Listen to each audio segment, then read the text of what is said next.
अगर अपने भविष्य को सुरक्षित करना है तो अपने आज को कुछ तकलीफ तो देनी पड़ेगी। सऊदी अरब अपनी इकोनॉमी को कुछ ऐसी तकलीफ दे रहा है जिससे कई जो conventional you can say orthodoxy clerics और कुछ ट्रेडिशनलिस्ट हैं सोसाइटी के, वो नाराज हैं। कई लोग इसलिए भी नाराज हैं कि अरे यार, हमारी इकोनॉमी तो ऑयल बेस्ड है। अभी टोटल एक्सपोर्ट जो है उसकी अर्निंग्स का 90% ऑयल से आता है। टोटल अगर मैं बजट की बात करूं तो 87% के आसपास बजट ऑयल से फंड होता है, और जिसकी वजह से फंड होती है ह्यूज सब्सिडीज। अब क्योंकि इतने बड़े प्रोजेक्ट पर सऊदी काम कर रहा है, नियोम प्रोजेक्ट जो अपने आप में यूनिक है, सक्सेसफुल हो गया तो बहुत बड़ी एडवांटेज रीजनल लेवल पे ही नहीं, ग्लोबल लेवल पर सऊदी को मिलने वाली है। लेकिन अगर फेल हो गया तो गड़बड़ियां भी होने वाली है। लेकिन देखिए, जब नेशन की बात आती है और डोमिनेंस की बात आती है, सिक्योरिटी की बात आती है, तो you have to take big bets. तो देखते हैं ये बेट में क्या क्या गड़बड़ी है, क्या ठीक है। नियोम बेसिक से बात करूं तो नियो मतलब न्यू, और जो ये एम है ये मुस्तकबिल से बना है। मुस्तकबिल मतलब फ्यूचर, तो बिल्कुल सही शुरुआत। फ्यूचर को सिक्योर करना है तो भाई साहब आज को कुछ तकलीफ तो देनी पड़ेगी। ये नियोम प्रोजेक्ट जैसे आप सुनते हैं तो कई लोगों के दिमाग में आती है एक लाइन, जैसे कि अगर आप साउथ कोरिया के बारे में सोचते हैं, जापान के बारे में सोचते हैं, चाइना के बारे में सोचते हैं, दुबई के बारे में सोचते हैं, तो आपको बड़ी कुछ बिल्डिंग्स दिखती हैं। और कई जगह ये माना जाता है कि जो स्काई स्क्रेपर्स हैं, जो हाइट्स हैं उनकी, वो शो करती है कि आपने कितनी तरक्की कर ली। सऊदी कह रहा है हम बना रहे लाइन, एक है इसमें प्रोजेक्ट लाइन, ऐसे और भी प्रोजेक्ट हैं नियोम में। लाइन का मतलब है ये एक हॉरिजॉन्टल शहर होगा। वर्टिकल तो आपने सुना है कि वर्टिकल रह रहे हैं हम, हॉरिजॉन्टल सेल्फ सस्टेनेबल, एक ऐसे एरिया में जहां पर 50 डिग्री सेल्सियस से ज्यादा टेम्परेचर आम है, लेकिन वहां पर ये रिन्यूएबल एनर्जी से कूल टेम्परेचर रहेगा। यही नहीं, इसके अलावा ये एशियन विंटर गेम्स कराना चाह रहे हैं, मतलब विंटर गेम्स कराना चाह रहे हैं वहां पर, और उसमें फिर स्कीइंग मतलब लेस देन 0 डिग्री सेल्सियस पे ये टेम्परेचर बिल्ड करेंगे। लेकिन बात यह कि नियोम को केवल यह मत मानिए कि ये कुछ इंफ्रास्ट्रक्चर है। NEOM project is a segment of vision 2030 of MBS, जिसके थ्रू वो सऊदी की इकोनॉमी, सऊदी की पॉलिटी, सऊदी की सोसाइटी को चेंज करना चाहते हैं। सोसाइटी को चेंज, और यहीं से शुरू होता है फ्रिक्शन। यहीं से शुरू होता है कि यार सोसाइटी को चेंज करोगे आप, पॉलिटी को चेंज कर दोगे। क्या पॉलिटी को चेंज करने का मतलब है कि अल साउद डायनेस्टी वहां पर डेमोक्रेसी ला देगी? नहीं।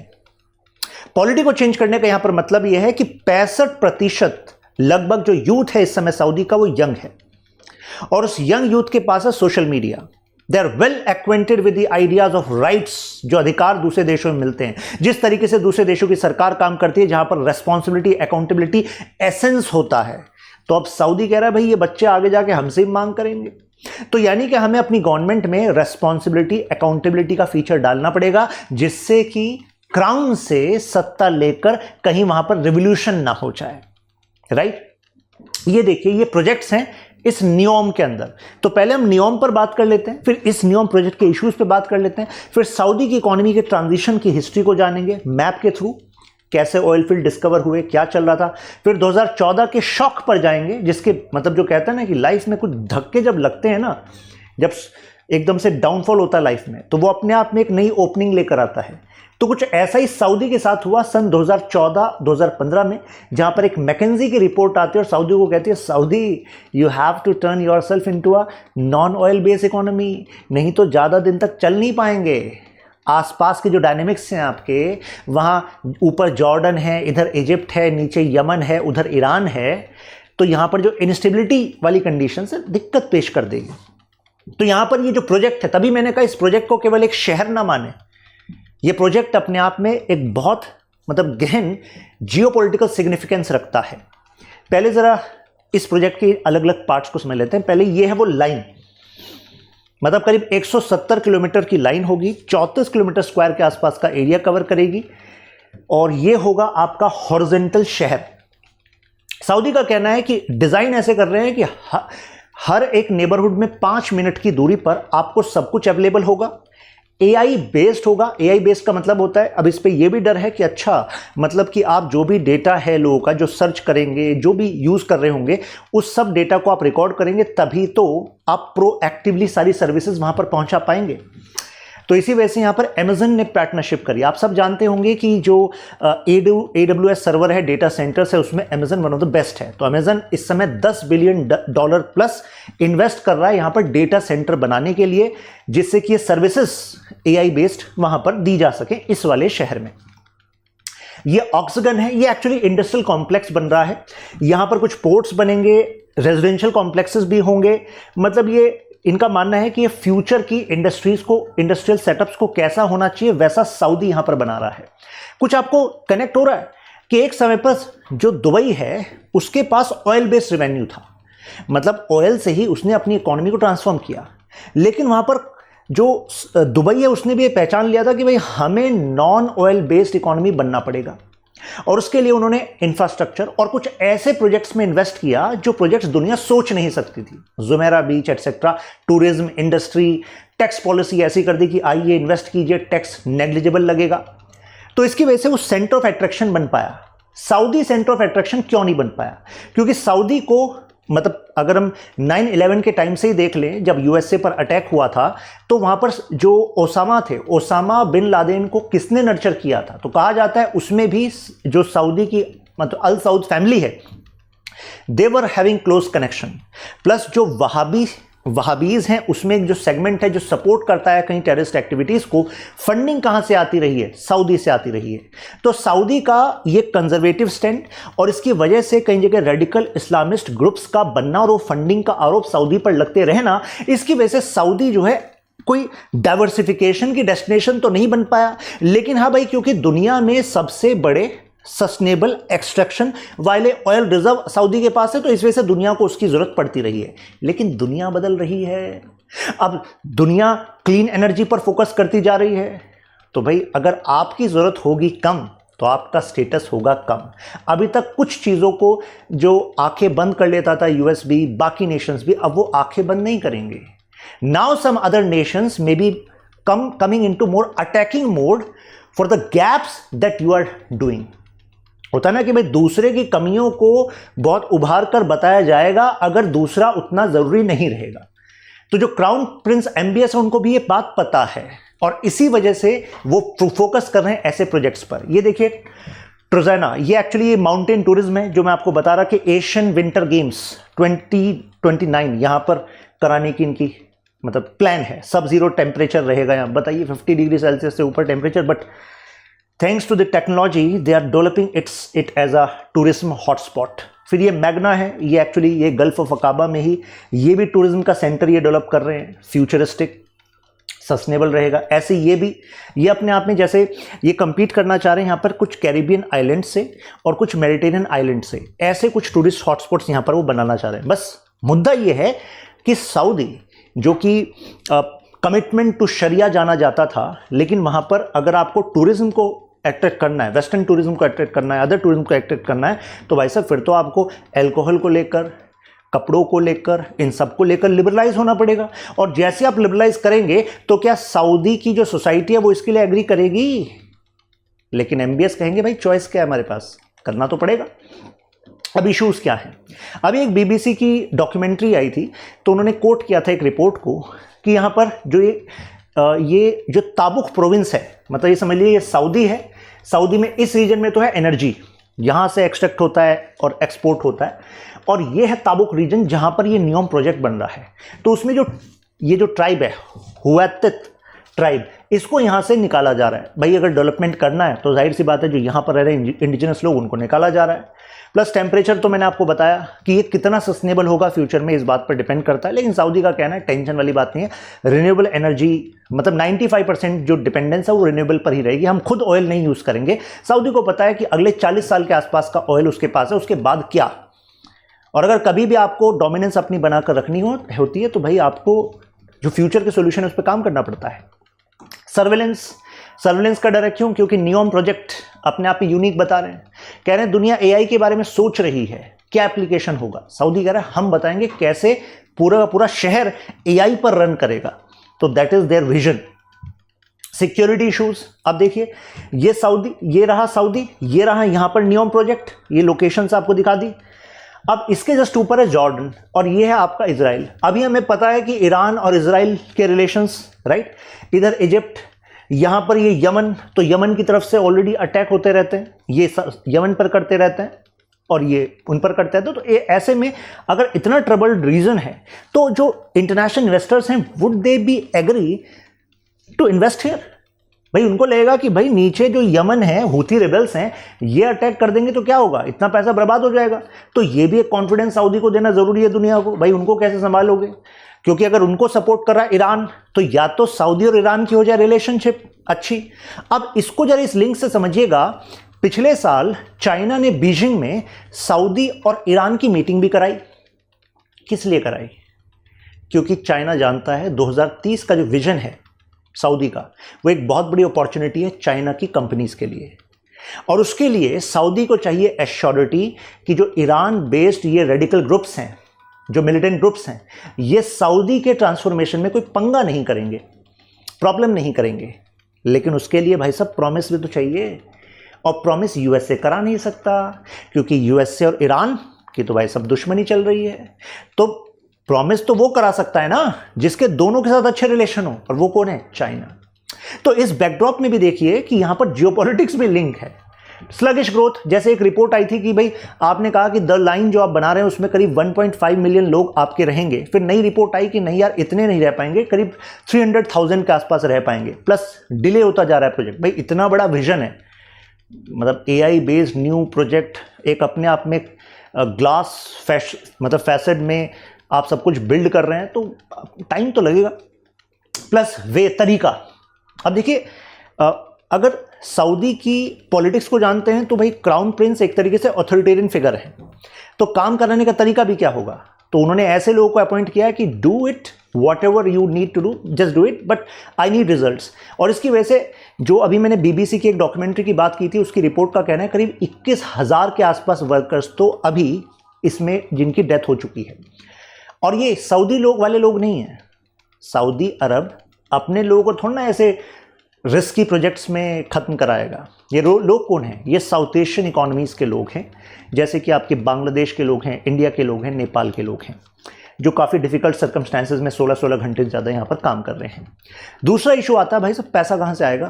तो आप कहेंगे सर सऊदी के पास पैसे की कमी थोड़ी ना है, बिल्कुल आप ठीक कह रहे हैं, लेकिन यहाँ पर बात बिलियंस की नहीं है, बात ट्रिलियंस की है। तो सऊदी ने ऑलरेडी क्या रिस्क लिया? डिसइन्वेस्टमेंट करना शुरू कर दिया। अपनी जो कमाई हो रही है वो तो लगा ही रहा है, प्लस जो अपना सॉवरेन वेल्थ फंड है उसमें से ही पैसे खर्च कर रहा है, और जो अपनी आर्म है जैसे कि आरामको फेमस कंपनी, तो उसमें से भी अपने स्टेक्स को बेच रहा है, जिससे कि पैसा निकालकर इस तरफ डाला जा सके। इसकी वजह से कई जो सऊदी इकोनॉमिस्ट हैं उनको लग रहा है डर, उनको लग रहा है क्या कर रहे हो, मतलब you are taking too big a risk. मतलब जो ऑलरेडी सक्सेसफुल इन्वेस्टमेंट्स हैं उसमें से निकालकर आप इतने हाई रिस्क इन्वेस्टमेंट में पैसा क्यों डाल रहे हो? Let it be, let's consider कि इसमें कुछ समय लग जाएगा। सऊदी प्रिंस का कहना है, मतलब क्राउन प्रिंस का कहना है कि भाई साहब टाइम नहीं है, टाइम ही तो नहीं है, वी कैन नॉट डिले। तो फंडिंग की फिजिबिलिटी का इशू है। इस वजह से सॉवरेन, अगर मैं टोटल इनके सॉवरेन वेल्थ फंड की बात करूं तो एक्चुअली ये गिरकर $15 बिलियन हो गया, क्योंकि भाई पैसा दूसरी तरफ डाला गया है, नियम में डाला गया है। अब इसके अलावा भी इनको $100 बिलियन के आसपास एनुअल एफडीआई चाहिए। लेकिन एफडीआई कब आएगा? जब इन कंपनीज को, जो इंटरनेशनल लेवल पर कंपनीज है, उनको विश्वास होगा कि हाँ नियम एक फिजिबल प्रोजेक्ट बनेगा। जब उनको विश्वास होगा कि भाई ये जो सोसाइटी के अलग अलग फैक्शंस हैं, कहीं ऐसा तो नहीं आगे जाके फ्यूचर में डिसरप्ट कर दें, या जो टेंशंस हैं जियोपॉलिटिकल सऊदी के साथ, वो रीजन ऐसा है तो कहीं उससे तो दिक्कत नहीं हो जाएगी। अभी जो अमेजन वाली डील है इसने कुछ कॉन्फिडेंस देने की कोशिश करी है, लेकिन वो केवल $10 बिलियन की डील है डेटा सेंटर के लिए, क्योंकि अगर आप एआई बेस्ड प्रोजेक्ट ला रहे हैं तो भाई साहब you need heavy data centres. Oil price, Saudi ने कहा मेरे पास एक और तरीका हो रहा है। हमने पूछा क्या? सऊदी कह रहा है देखो हम ओपेक के साथ मिलकर ना अपनी प्रोडक्शन को गिरा देते हैं। तो आप कहेंगे ऑयल की प्रोडक्शन को गिरा देंगे तो कमाई तो कम हो जाएगी। सऊदी कह रहा है कमाई कम नहीं होती इससे, यहां पर कम काम करने से ज़्यादा पैसे कमाए जाते हैं। कैसे? अगर ऑयल प्रोडक्शन होगी कम तो इंटरनेशनल मार्केट में ऑयल की सप्लाई हुई कम, और अगर ऑयल की सप्लाई कम है और डिपेंडेंस बनी हुई है तो भाई साहब प्राइस बढ़ेंगे कि नहीं बढ़ेंगे? तो एक तरीके से ये सारे ओपेक नेशंस के साथ मिलकर, जिसमें रशिया भी इन्वॉल्व है, ये चाह रहा है कि ऑयल के प्राइस को बढ़ाया जाए, और बढ़ाने का तरीका क्या है कि अपनी प्रोडक्शन को कट कर दो सब मिलकर। ओपेक वाले नेशंस। लेकिन क्या ये स्ट्रेटजी काम आ पाई है? अभी काम नहीं आ पाई है, क्योंकि जितना इनको चाहिए पैसा उतना अभी इस प्राइस लेवल से भी नहीं आ पा रहा है। तो एक फाइनेंशियल वायबिलिटी के लिहाज से देखें तो अभी भी एक रिस्की अफेयर यहां पर दिख रहा है। अब जरा इनकी इकोनॉमी को समझते हैं, कैसे ऑयल बेस्ड इकोनॉमी बने। 1938 से पहले का आप सऊदी देखेंगे तो लोकेशन तो है सऊदी के पास, उस लोकेशन पर ये जो ब्रिटेन, फ्रांस जैसे देश हैं, इन्होंने अपनी पॉलिटिक्स भी करी, जैसे world war first, world war second. अब वर्ल्ड वॉर सेकंड 1939 से स्टार्ट हुआ, वर्ल्ड वॉर फर्स्ट उस समय पर ये इसके ऊपर वाला जो रीजन था, जहां पर आज आप सीरिया देखते हैं, इजराइल देखते हैं, यहां पर एक समय पर ओटोमन्स का राज था। अब ओटोमन्स को हराने के लिए जहां पर आप सऊदी देखते हैं, वहां के हशमाइट ट्राइब से कहा गया आप हमें साथ दो ना, ओटोमन्स को हम डिफीट करते हैं भाई, ये रीजन, इस रीजन पर आपकी डायनेस्टी बनवा देंगे, टेंशन वाली बात ही नहीं है। तो ये पॉलिटिक्स चल रही थी। लेकिन यहां पर ये जो मेजर रीजन था, ये तो डेजर्ट बेस्ड रीजन था। लेकिन यहां पर जो मक्का एंड मदीना है वो पायस लोकेशन है इस्लामिक लोगों के लिए, तो जो भी इस पर राज करेगा तो जाहिर सी बात है वो सेंटर तो रहेगा इस्लामिक फेथ वाले नेशंस के लिए। तो अगर हम टेक्निकली देखें तो ये इसकी सिग्निफिकेंस थी। लेकिन 1938 में जैसी ऑयल की डिस्कवरी हुई, अब लगा कि अब तो चीज़ें बदलने लगेंगी भाई साहब। लेकिन ऑयल की डिस्कवरी होना काफ़ी नहीं होता, उसको एक्सट्रैक्ट करना पड़ेगा, you need technology, you need investment. क्या इनके पास वो था? इनके पास नहीं था। तो यूएस की कंपनी, ब्रिटेन की कंपनी कहने लगी यार टेंशन क्यों ले रहे हो, टेक्नोलॉजी इन्वेस्टमेंट हम है ना, कोई दिक्कत वाली बात ही नहीं है, आप हमारे साथ पार्टनर कर लो, हम जितना ऑयल निकालेंगे बेचेंगे तो उसमें से शेयर आपको दे दिया करेंगे, आप तो घर बैठे अमीर बनोगे। इन्होंने कहा ठीक है भाई ये कर लेते हैं। लेकिन 1939 से 45 तक हो गया वर्ल्ड वॉर 2, तो इस वजह से यहां पर कुछ किस्मत चमक नहीं पाई। लेकिन 1938 में ईस्टर्न वाले पार्ट में, इस वाले रीजन में ऑयल की डिस्कवरी हो गई थी। इसके बाद इन्होंने फर्दर एक्सप्लोरेशन करना स्टार्ट किया और इन्हें कई सारे ऑयल फील्ड इस रीजन में मिलने लग गए। फिर क्या था, 1970s 80s आते आते भाई साहब इकोनॉमी बूम हो गई और उसका इन्वेस्टमेंट फिर उन्होंने अपने सऊदी अरब में मॉडर्नाइजेशन इंफ्रास्ट्रक्चर पर कर दिया। फिर आया 2014 में हो गया ऑयल प्राइस ड्रॉप। अब सऊदी को लगा ये क्या हुआ है भाई, मतलब कि हम तो सोच रहे थे कि इससे पैसा बनता ही रहेगा, ये तो वाली बात हो गई कि हम प्रॉफिटेबिलिटी में ब्रेक इवन लाना मुश्किल हो गया। भाई प्रॉफिटेबिलिटी तब आएगी पहले ब्रेक इवन, कॉस्ट जितनी जा रही है उतना हमारा कॉस्ट नहीं निकल रही, तो यानी कि कुछ ना कुछ चेंज करना पड़ेगा। अब आप सोचो कि सर ये 2014 में ऐसा हुआ क्यों, 70% प्राइस ड्रॉप हो गया, बताओ। अब आप में से कुछ लोग सोच रहे हो कि सर 70% अगर इंटरनेशनल मार्केट में क्रूड ऑयल का प्राइस ड्रॉप हो गया था तो फिर तो यार 2014 की आपको याद होगी, उस समय पर आपको लग रहा था कि शायद पेट्रोल डीजल के भी दाम कम होने वाले हैं, कुछ याद आ रहा है? 35 रुपये लीटर पेट्रोल चाहिए कि नहीं चाहिए, राइट? तो मौका तो दिख रहा है आपको इंटरनेशनल रीजंस की वजह से कि भाई क्रूड ऑयल का अगर प्राइस कम हो गया तो उससे निकलने वाला जो पेट्रोल डीजल है भाई वो भी सस्ता होगा। लेकिन ऐसा हुआ नहीं, आपके लिए नहीं हुआ, इनके लिए मुश्किल हो गई। हम आपके हमारे लिए क्यों नहीं हुआ? क्योंकि भाई गवर्नमेंट ने उस समय अपने प्यार से टैक्स बढ़ा दिए और वो ज़रूरी भी थे, क्योंकि जब टैक्स बढ़ाएंगे तो गवर्नमेंट के पास ज़्यादा पैसा आएगा, फिर गवर्नमेंट उस मौके का इस्तेमाल ज़्यादा पैसा कलेक्ट कर हमारे बजट में जो घाटा है उसको कम करेगी, प्लस हमारे डेवलपमेंट पर ज़्यादा खर्च कर पाएगी। ठीक है, ये लॉजिक था। खैर ये आया क्यों? एक तो यूएस ने ट्रांजिशन कर दिया शेल गैस की तरफ। बता दूं आपको, यूएस खुद क्रूड ऑयल भी प्रोड्यूस करता है और शेल गैस जो रॉक्स से निकलने वाली गैस है, फॉसिल फ्यूल है वो भी, उसका प्रोडक्शन उन्होंने बंपर कर दिया। तो यूएस ने कहा सऊदी अब देखो हमें तो आपकी इतनी ज़रूरत है नहीं, ठीक है, और सऊदी जिसको आपकी ज़रूरत है ना, हम उनके साथ भी अपने रिलेशन स्ट्रॉन्ग कर रहे हैं with regard to oil and shale gas, तो शायद उनको भी आपकी इतनी जरूरत नहीं होगी और आपके कुछ साथियों को भी इतनी जरूरत नहीं होगी कि now USA is becoming a big player in this region. तो एक तो ये रीजन हुआ। दूसरा, ये जियोपॉलिटिकल कंसर्न थे, याद रखिए रशिया, क्रीमिया, ये वाला जो रीजन था, इस वाले रीजन में भी कुछ इनस्टेबिलिटी दिख रही थी और रशिया भी एक मेजर प्लेयर है भाई ऑयल सप्लाईज का। फिर ये शिफ्टिंग ओपेक पॉलिसीज, तो कहने का मतलब है कि ओपेक पॉलिसीज, जो ओपेक नेशंस हैं वो भी कंसल्टेड वे में अगर जो प्रोडक्शन है उसको कुछ कट करके प्राइस बढ़ा पाते तो वो भी वो कर नहीं पा रहे थे। तो इस कारण हमने देखा कि 70% के आसपास का प्राइस ड्रॉप हुआ। अब सऊदी को लग गया कि भाई अब ये हम एक बार तो झटका लग चुका है लेकिन दोबारा नहीं होने देंगे, यानी कि ऑयल की डिपेंडेंस को कम करना होगा। 2015 में रिपोर्ट आई मैकेंजी की, उसने कहा कि आपको नॉन ऑयल बेस्ड इकोनॉमी बनना है और अगर आप नॉन ऑयल बेस्ड इकोनॉमी बन गए, you have to take these kind of you can say initiatives, policy level पे, सोसाइटी लेवल पे भी कुछ चीज़ें करनी होंगी, और तब जाकर ये समझिएगा कि अगर आप नॉन ऑयल बेस्ड बन गए तो आपकी लोकेशन इतनी इंपॉर्टेंट है। अपनी शक्ति को पहचानो सऊदी। इधर आपके इस साइड अफ्रीका, इधर एशिया, एशिया का other region South East Asia, South Asia, ऊपर आपके साइड में फिर मिडिल ईस्ट का अदर पार्ट, फिर यूरोप। तो भाई साहब you are on strategic location.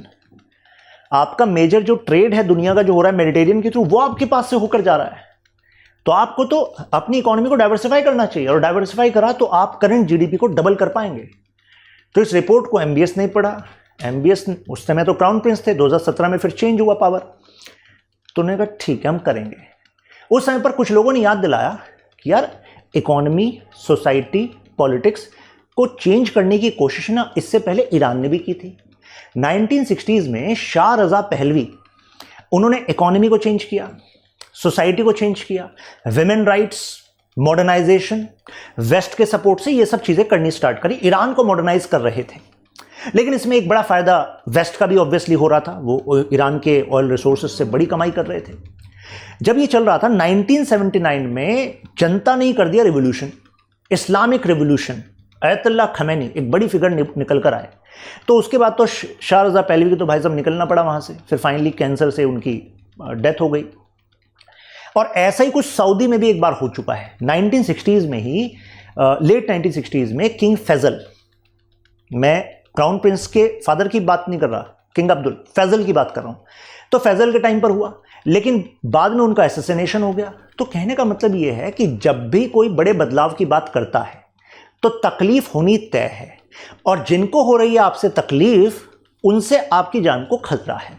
तो कहने का मतलब है ये जो एंगल है, इसको क्राउन प्रिंस एमबीएस ने भी देख लिया होगा कि भाई मैं बड़े बदलाव की बात कर रहा हूं, तो जाहिर सी बात है there will be certain people in clergy who will be against मी।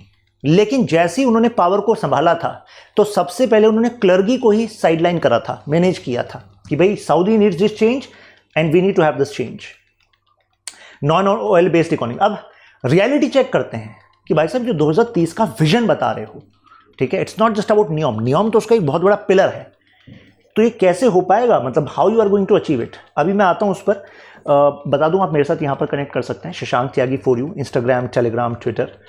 और अगर आपका इंटरेस्ट है इंटरनेशनल रिलेशंस, पॉलिटिकल साइंस में, तो this is the best opportunity for you to master PSR zero से, मतलब बिल्कुल बेसिक से हम पढ़ते हैं यहाँ पर डेप्थ तक, क्लासेस, टेस्ट सीरीज सब कुछ है इसमें।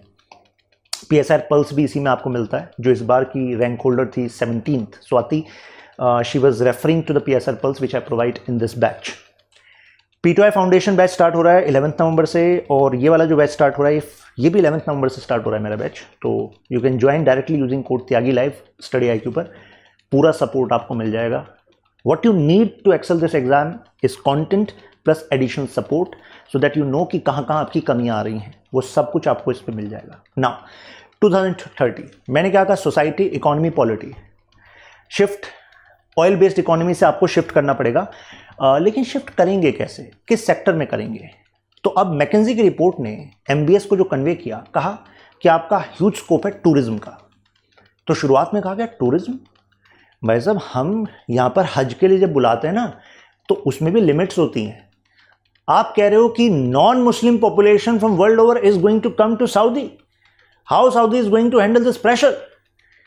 तो ऐसे में फिर कुछ कंसल्टेंट्स हायर किए गए इंटरनेशनल लेवल के। उन्होंने कहा कि सर देखिए, जो मुस्लिम पॉपुलेशन हज के लिए आती है वो डिफरेंट है, हम नई डेस्टिनेशंस तैयार करेंगे जो पॉपुलेशन केवल इन डेस्टिनेशंस पर आएगी। अब कुछ कनेक्ट हो रहा है आपको। इसी वजह से ये जो डेस्टिनेशंस हैं जो आपको तबुक प्रोविंस में बन रही हैं, these are going to be distinct from Riyadh, right. तो ऐसा हो सकता है कि सऊदी अपने आप में एक दो तरीके से रहे, मतलब कंजर्वेटिव अप्रोच इतनी जल्दी नहीं जाएगी सोसाइटी की, लेकिन उस सोसाइटी की खुद की जरूरतों को, उनके फ्यूचर को सिक्योर करने के लिए अगर सऊदी के एक पार्ट में वो ओपननेस कर दें एंड दूसरा पार्ट अलग रहे, तो कुछ हद तक वहां पे एक वायबिलिटी लाई जा सकती है। हालांकि सऊदी का कहना था यार टूरिज्म के अलावा पहले कुछ और बताओ। तो कहा कि सर आप IT सेक्टर, मैन्युफैक्चरिंग सेक्टर, इन सब में भी आ सकते हैं। लेकिन फिर वही बात, भाई मैन्युफैक्चरिंग सेक्टर में किस में, मेटलर्जी, आपने माइनिंग कर ली, लेकिन उसके बाद फिर मैन्युफैक्चरिंग में कैसे, temperature levels are so high. तो कहा गया कि यानी कि आपको सबसे पहले तो इस टेम्परेचर को सोल्यूशन करने के लिए आपको रिन्यूएबल एनर्जी बेस्ड कुछ सिटीज़ बनानी पड़ेंगी, टेम्परेचर एटसेट्रा ये सब मैनेज करना पड़ेगा, और आपको हाई टेक यानी कि जो दुनिया को जिस चीज़ की दरकार है जैसे कि AI, data analytics, IT based services, आपको इन इंडस्ट्रीज़ में जाना चाहिए। तो सऊदी को लगा ठीक है भाई, हम उन इंडस्ट्रीज़ पर एफर्ट करेंगे, तभी जाकर ये 65% के आसपास जो यूथ है इनको जॉब सिक्योरिटी मिल पाएगी। एक समय था कि जब सऊदी का जो यूथ है वो केवल विश्वास करता था पब्लिक सेक्टर एंटरप्राइजेस पे कि भाई सऊदी में सरकारी नौकरी हमें मिल जाती है, सब्सिडीज भी मिलती हैं और उससे लाइफ सेटल रहती है। लेकिन एमबीएस को पता लग गया भाई इतनी बड़ी जवान जनसंख्या है कि हम इनको अभी अपने गवर्नमेंट सेटअप में नहीं ले सकते सभी को। इस वजह से जो अनएम्प्लॉयमेंट रेट है फिर रहेगा, क्योंकि हर एक कैटेगरी के लोग हैं ना। तो ऐसे में अब ये अपील यहां पर देना चाहते हैं कि private sector led model, private sector led economy should be in this area. तो अनएम्प्लॉयमेंट का सोल्यूशन क्या है कि भाई प्राइवेट सेक्टर को लाओ।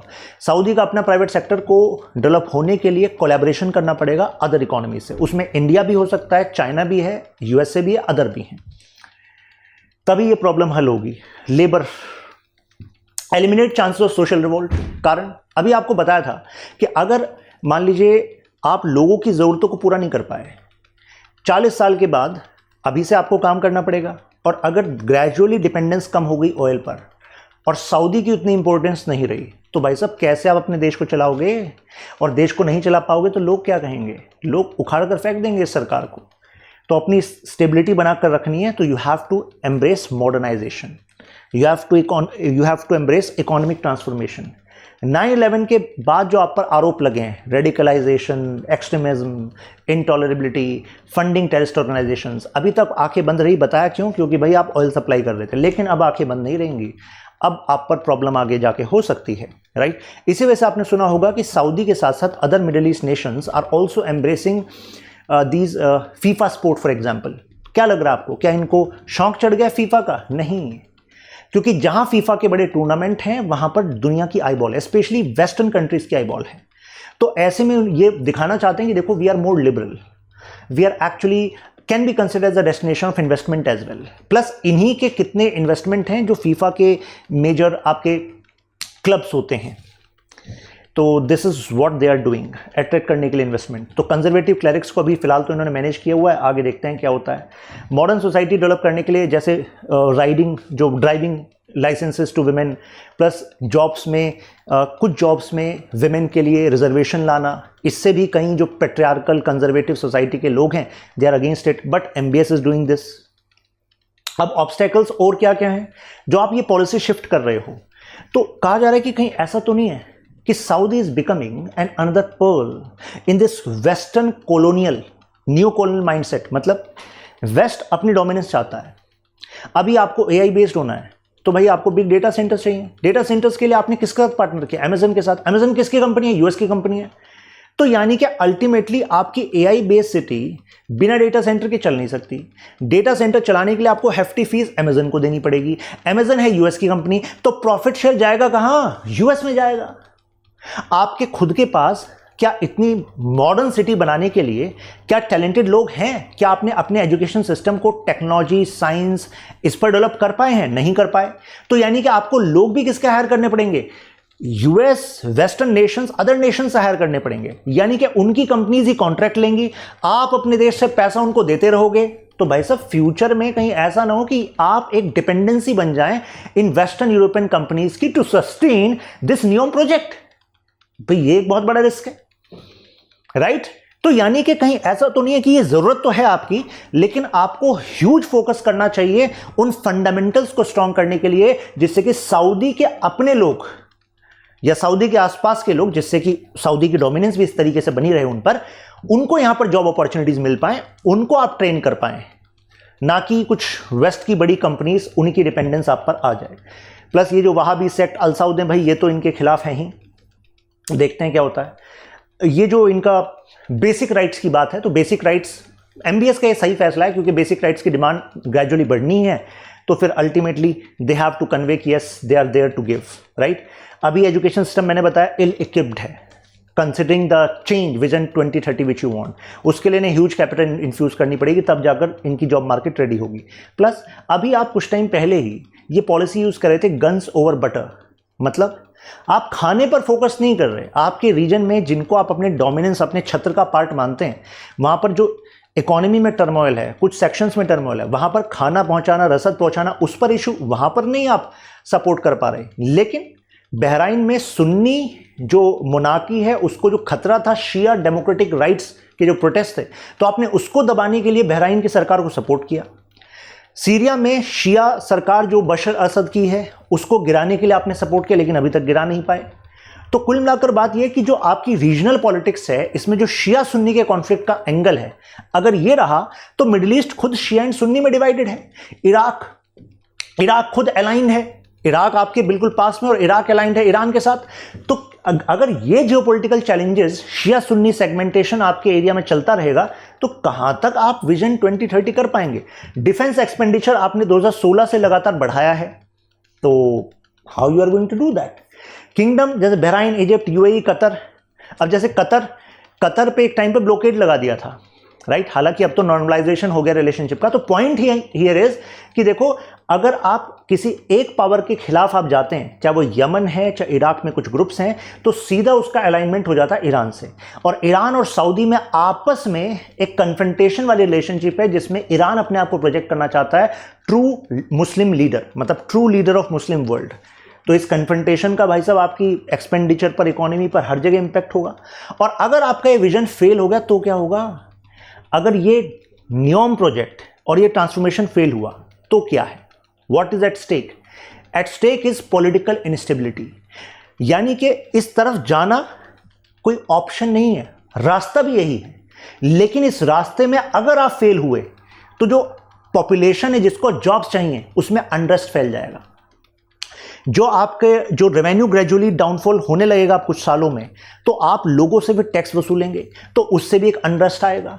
कुछ इंडस्ट्री जो आपके यहां पर हैं, वो हो सकता है वो भी शिफ्ट करने की कोशिश करें, राइट। तो ये प्रॉब्लम्स आपके यहां पर आने लगेंगी। इससे एक तरीके से सोशो पॉलिटिकल क्राइसिस सऊदी में होने के चांसेस हैं, अगर ये विजन 2030 या ये नियोम प्रोजेक्ट ये सक्सेसफुल नहीं हुआ। अगर ये सक्सेसफुल हो जाता है तो फिर तो भाई साहब सऊदी जो है सेंटर ऑफ अट्रैक्शन ही नहीं होगा, सेंटर ऑफ इन्वेस्टमेंट होगा मिडिल ईस्ट का और दुनिया के कई देशों का, ठीक है। तो कंक्लूजन ये है कि सऊदी यहां है अभी, अब यहां से यहां ये पहुंचना चाह रहा है, तो जीडीपी लगभग डबल हो सकती है, right. Sustainable energy, clean technology में मेजर इन्वेस्टर सऊदी हो सकता है, इससे इतना पैसा बना सकता है कि कई जो क्लीन टेक्नोलॉजी के प्रोजेक्ट्स होंगे दुनिया में, उन कंपनीज का मेजर इन्वेस्टर सऊदी हो सकता है। अब मुद्दा यह है कि सऊदी अपने आप का जो मॉडर्नाइजेशन शो कर रहा है, कुछ लिबर्टी शो कर रहा है, राइट्स की बात कर रहा है, अकाउंटेबिलिटी, रेस्पॉन्सिबिलिटी की बात कर रहा है, कहीं ऐसा तो नहीं है ये केवल इन्वेस्टमेंट को अट्रैक्ट करने के लिए कर रहा है, लेकिन इसमें कुछ रियल, कुछ यू कैन से इंटेंशन ऐसी नहीं है मॉडर्नाइजेशन की, ये भी हो सकता है। पता कब चलेगा, ये तो टाइम ही बताएगा जब ये हो जाएगा, सक्सेस हो या फेलियर हो। आई थिंक अभी आपको एक क्लैरिटी मिल गई होगी। आप मेरे साथ यहां पर कनेक्ट कर सकते हैं। शशांक त्यागी फूरिया, अभी क्वेश्चन देखिए, discuss the need and challenges to vision 2030 of Saudi Arabia, should India also work on such projects. क्या भारत को भी ऐसे नेक्स्ट लेवल प्रोजेक्ट पर अभी से सोचना चाहिए, क्योंकि जब तक सोचेंगे नहीं तो करेंगे नहीं, राइट। और अगर करेंगे नहीं तो कोई और इतने बड़े मार्केट स्पेस का, इतनी बड़ी अपॉर्चुनिटी का फायदा ले लेगा, राइट। हमारे अपने चैलेंजेस हैं, but we have to think on this, right. दुनिया में कोई भी बड़ी ताकत तभी बनी है जब उसने कुछ बड़ा फैसला लिया है, कुछ रिस्क लिए हैं, राइट। और इंडिया पर भी वो डेमोग्राफिक विंडो है ना, 2045 तक सबसे जवान जनसंख्या, तो अगर वो मिस हो गई हमसे, उसमें हम कुछ बड़ा नहीं कर पाए, तो it is going to be a lost opportunity, right. अपने व्यूज अपने आप शेयर कीजिएगा कमेंट्स में। I am going to read each and every comment, और जो अदर टॉपिक्स हैं जिस पे आप इन डेप्थ एनालिसिस चाहते हैं तो डू शेयर इन कमेंट्स। जिन लोगों को स्टडी आईक्यू के साथ अब तैयारी शुरू करनी है, मींस तैयारी शुरू करनी है, Study IQ is going to be providing you a full proof plan support to excel. तो आप P2I बैच को ज्वाइन करना चाहते हैं तो P2I is prelims to interview, मतलब हर किसी को तैयारी शुरू करनी होती है तो वो सोचकर चलता है कि मैं शुरू जहाँ से करूँ ना, वहाँ से ही मेरा सब कुछ कंप्लीट हो जाए, सिस्टमैटिक रूप में कंप्लीट हो जाए, टेस्ट भी हो जाए, मुझे स्टडी मटेरियल मिल जाए पूरा, जैसे 18+ बुक्स आपको इसमें मिल जाती हैं। तो आप ये बैच ज्वाइन कर लीजिएगा। अगर आप में से कोई 25 प्लान करा, यानी कि ये वाला जो अटेम्प्ट है, तो आप ये वाला बैच ज्वाइन कीजिएगा, फास्ट ट्रैक बैच। ठीक है, क्योंकि इसमें 2 क्लासेस फिर आपकी पर डे होंगी, क्योंकि आपके पास फिर टाइम कम है ना 25 के लिए। अभी तो आप त्यागी लाइव कोड यूज़ करते हैं तो आपका प्राइस रिड्यूस हो जाता है ऐसे, ठीक है। और अगर आप प्लान कर रहे हैं 26, तो उसके लिए अभी से तैयारी कर लीजिए, जिससे कि टाइम से कोर्स कंप्लीट करें 12 महीने में, फिर आपका रिवीजन कंप्लीट करा दिया जाए, एक डीबीटी डिसिप्लिन बेस्ड टेस्ट हो जाए, जिसमें 3500 क्वेश्चन आप प्रैक्टिस करते हैं 50-50 करके। तो आप फिर ये वाला बैच ज्वाइन करिएगा 11 नवंबर को जो शुरू हो रहा है, P2I फाउंडेशन बैच। इसमें जो इंडियन पॉलिटी है वो मैं पढ़ाऊंगा। फीस आपकी रिड्यूस हो जाएगी जैसे आप कोर्स त्यागी लाइव करते हैं। और अगर आपका इंटरेस्ट है पॉलिटिकल साइंस में, इंटरनेशनल रिलेशंस में, तो आपकी मास्टरी हो जाएगी यहाँ पर PSR ऑप्शनल में, जो पूरा ही सिलेबस मैं ही कवर करता हूँ। You just have to enrol here like this. और जैसे आप आगे बढ़ते हैं तो आपके ईमेल पर यूज़र आईडी पासवर्ड आ जाता है, आप लॉगिन करते हैं स्टडी IQ प्लेटफॉर्म पर और यू जस्ट स्टार्ट। आपको पूरा क्लासेस लाइव के बाद आपको रिकॉर्डेड मिलती हैं, टेस्ट सीरीज भी होती है, प्लस आपको अलग से मेंटरशिप, डाउट सपोर्ट भी मिलता है। मीन्स कोई भी डाउट आपको क्लास के बाद आता है, you can directly reach out to your mentor. ये GS में P2I में भी होता है और PSR ऑप्शनल में इसके लिए एक डेडिकेटेड ग्रुप रहता है, जिसमें मैं भी आपके साथ होता हूँ और मेंटरिंग टीम भी होती है। चलिए फिर मिलते हैं आपसे, ख्याल रखिए अपना। जय हिंद।